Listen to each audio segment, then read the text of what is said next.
One of the biggest decisions a startup faces is whether to build its product with an in-house team or outsource development.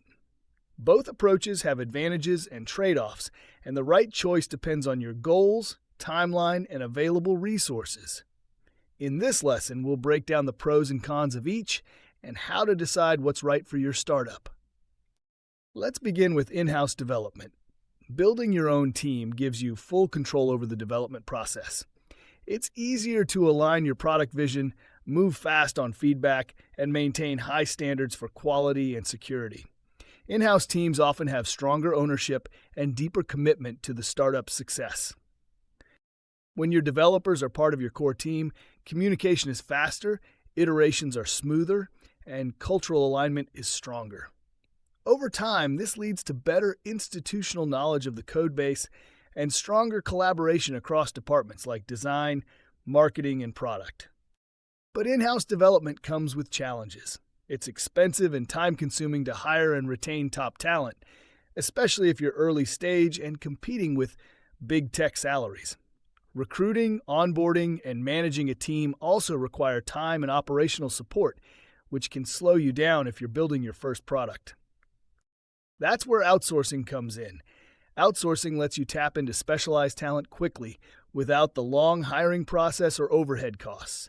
You can contract a freelance developer, hire an agency, or even engage a full offshore team to build your MVP, launch new features, or scale faster. This approach is especially useful when you need to validate an idea quickly or lack technical co-founders. You get flexibility, speed, and the ability to scale your dev capacity on demand. You also benefit from teams that have done similar projects and can bring best practices to the table. However, outsourcing isn't without risks. Quality can vary widely between providers. If specs aren't clear, you may end up with a product that doesn't meet your needs. Time zones, communication barriers, and lack of real-time collaboration can lead to delays or misunderstandings. Also, outsourced teams might not have the same level of commitment to your vision. They're focused on delivering what's in the contract, not necessarily thinking about long-term success or user outcomes.